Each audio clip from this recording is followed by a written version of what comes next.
Hi students, you are most welcome in my physics class in my channel Active Classes for Science and Maths। आपका हम अपने channel में बहुत बहुत स्वागत करते हैं। आज हम आपको मैटर के बारे में बताने जा रहे हैं।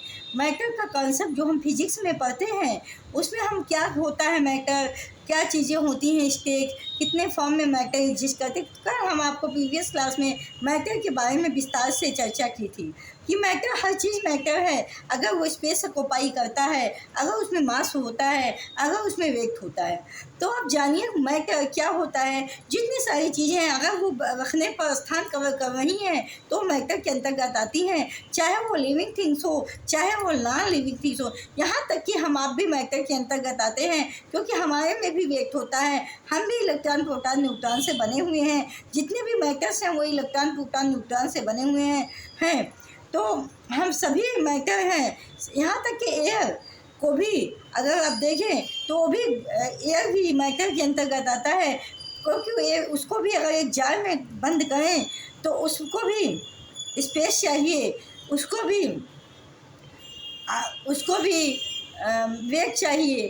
तो आप देखते हैं गैस सिलेंडर में आप गैस को वेट करते हैं तो सिलेंडर का वेट माइनस करते हैं तो जो वेट बचता है वो गैस का ही होता है। बट मैटर बस इतना करता है किसी भी चीज़ में कि मैटर होता तो है, सारी चीज़ें मैटर है, लेकिन वो मैटर हमारे आसपास कितने फॉर्म में अवेलेबल है ये मुझे देखना है, कितने फॉर्म में एग्जिस्ट करती है ये मुझे देखना है। तो मैटर स्टूडेंट्स आपके जो आसपास चीज़ें हैं, लिविंग थिंग्स है, नॉन लिविंग थिंग्स है, ये 4 स्टेज में 4 अवस्थाओं में एग्जिस्ट करती हैं। तो matter exist in 4 stage. Matter जितने भी हैं वो 4 स्टेज में ही पाए जाते हैं। आसपास आप देखेंगे या तो आसपास आपके सॉलिड स्टेज में मैटर पाया जाएगा, या तो लिक्विड स्टेज में पाया जाएगा, या तो गैसीय स्टेज में पाया जाएगा, या तो बहुत होगा तो प्लाज्मा स्टेज में पाया जाएगा। Plasma stage is last stage, 4th stage आप newest stage of the matter. बल्कि लेकिन हम बेसिकली 3 स्टेज ही पढ़ते हैं, सॉलिड लिक्विड गैस।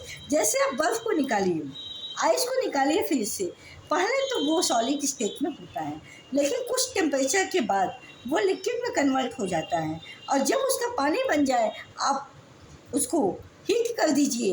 हीट करने के बाद धीरे धीरे वो वाष्पित हो जाएगा, वो गैस फॉर्म में धीरे धीरे कन्वर्ट हो जाएगा। तो आपने देखे कि एक ही चीज़ थी, एक ही आइस था, आइस मतलब बर्फ, उसे ही हमने कितनी अवस्थाओं में चेंज किया। तो ये होते हैं physical stages, physical states of a matter, किसी भी मैटर की फिजिकल स्टेज। बट कुछ स्टेज ऐसे होते हैं जिनको हम एक फॉर्म से दूसरे फॉर्म में नहीं कन्वर्ट कर सकते। जैसे सॉलिड है तो सॉलिड जाएगा, उसको लिक्विड में नहीं कन्वर्ट कर सकते। लिक्विड है तो लिक्विड जाएगा, उसको सॉलिड में नहीं कन्वर्ट कर सकते। गैस है तो गैस रहेगा, उसको हम लिक्विड में नहीं कन्वर्ट कर सकते। लेकिन जितने भी मैटर हमारे आसपास एग्जिस्ट करते हैं वो ये 4 फॉर्म है जिनको आज हम आपको बताने जा रहे हैं, इनकी चर्चा विस्तार से करेंगे। Solid, in case of solid all the molecules are attached together a strong bond.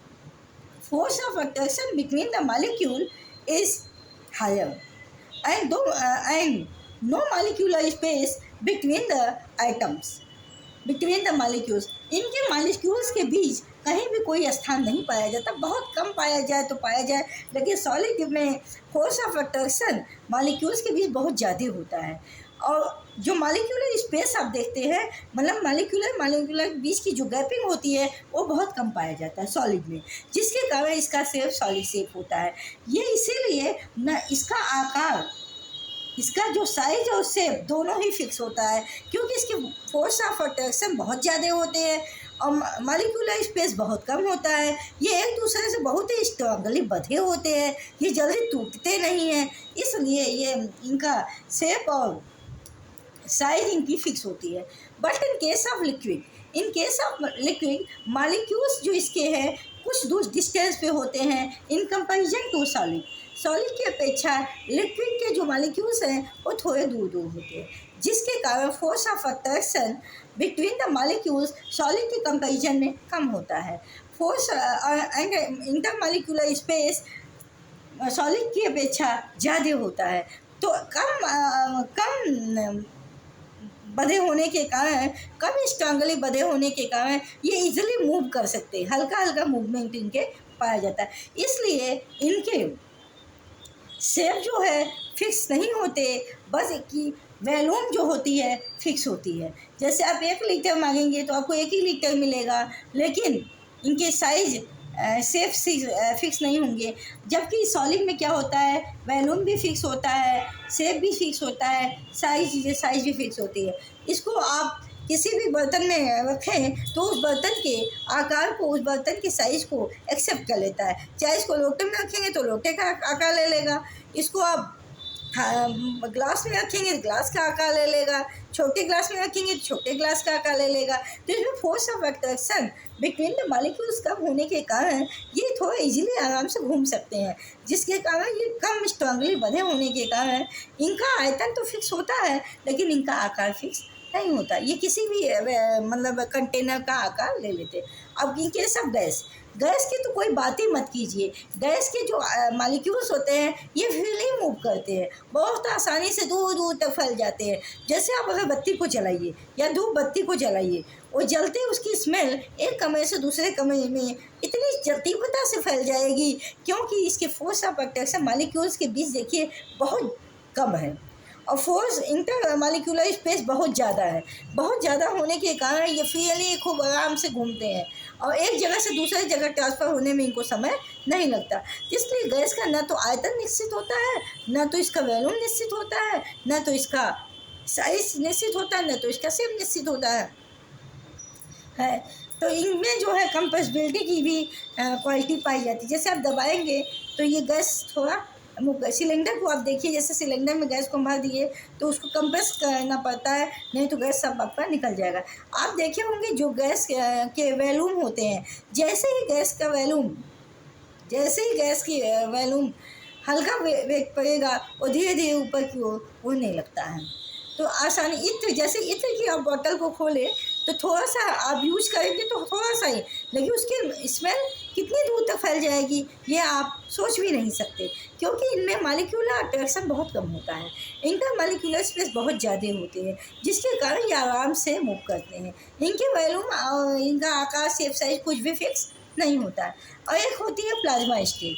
Plasma stage में इसमें आयंस पाए जाते हैं। ये कुछ गैस से मिलता हुआ गैसियस लिक्विड और एक जैसे कंसनट्रेटेड फॉर्म का लिक्विड है जिसमें प्लस और माइनस चार्ज युक्त पाए जाते हैं। जैसे जो प्लाज्मा चढ़ाया जाता है बॉडी में भी, उसमें चार्ज लिक्विड होता है, इसमें फोर्स ऑफ अट्रैक्शन तो होता है लेकिन ये गैस से मिलते जुलते हैं। और ये प्लाज्मा स्टेट की बात करें तो ये फोर्थ स्टेट मैटर का हम लोग कहते हैं। इसमें आयनिक फॉर्म में आयंस पाए जाते हैं, क्योंकि इसमें मॉलिक्यूल्स आपस में ब्रेक हो जाते हैं, प्लस और माइनस चार्जेज में टूट जाते हैं। तो ये थे इसके प्लाज्मा स्टेज। ये इनकी स्टेबिलिटी गैस से थोड़ी सी ज़्यादा होती है पर उतनी भी ज़्यादा नहीं होती, क्योंकि ये सॉलिड और लिक्विड के कंपेरिजन में फोर्स ऑफ अट्रैक्शन इनमें भी थोड़ा कम होता है, इंटर मॉलिक्यूलर स्पेस ज़्यादा होता है, इनकी कंसंट्रेशन ज़्यादा होती है। तो आज आपने ये जाना कि मैटर के 4 स्टेज जो हमने पढ़ाया उसमें क्या क्या डिफरेंस है, क्यों हम लोग सॉलिड को अलग, लिक्विड को अलग, गैस को अलग अलग पढ़ते हैं। जैसे आप इतना बोले कोई भी चीज़ महकने वाली, कोई भी चीज़ परफ्यूम वाली आप ओपन करेंगे वो कितनी दूर तक फैल जाएगी। जैसे गुलाब देखिए, गुलाब की स्मेल इतनी अच्छी होती है, उसका अगर आप परफ्यूम लीजिए तो कितनी दूर एक कमरे से दूसरे कमरे में भी जाएगी और उनमें जितने बैठे लोग होंगे सोचेंगे क्या स्मेल। एक कॉर्नर पे कीजिए लेकिन उसकी स्मेल पूरे कमरे तक फैल जाएगी। तो इसका गैसियस स्टेज में होने के कारण ऐसा होता है। परफ्यूम में भी धूपबत्ती, अगरबत्ती में भी ऐसा होता है, जैसी स्मेल होती है इजीली मूव कर सकते हैं, दूर दूर तक मूव कर सकते हैं, क्योंकि इनका वॉल्यूम है, आयतन है और इनका ये शेप साइज तो कोई फिक्स होता नहीं है। तो इनकी फोर्स ऑफ अट्रैक्शन भी बहुत कम होते हैं, तो घूमना बहुत आसान होता है, इंटर मॉलिक्यूलर स्पेस बहुत ज़्यादा होते हैं। तो आज आपने पढ़ा existence of matter in 4 stage and you read 4 stages of the matter consist of existence of the matter in 4 stages and their shape and size are fixed or not fixed. So student, तो आज के लिए इतना ही। कल हम आपसे फिर मिलेंगे न्यू टॉपिक के साथ, न्यू एनर्जी के साथ। आज हम आपको मैटर के बारे में थोड़ा विस्तार से चर्चा किए और बताना भी ज़रूरी था, क्योंकि ये सब चीज़ें एग्जामिनेशन में बहुत ज़्यादा पूछी जाती है, इसमें क्वेश्चंस भी आते हैं। तो इसलिए हमने आपको और बहुत कुछ बताया, बल्कि फिगर ड्रा करके हमने आपको फिगर भी दिखाया कि कैसे कैसे इनकी के मालिक्यूल्स अरेंजमेंट होता है। तो फिर हम कल मिलेंगे न्यू टॉपिक के साथ और न्यू एनर्जी के साथ। Thank you so much, all the best. अगर आपको हमारी ये वीडियो पसंद आती है इसको लाइक शेयर सब्सक्राइब करना मत भूलिएगा। Thank you so much, good afternoon. फिर मिलेंगे कल नेक्स्ट टॉपिक के साथ।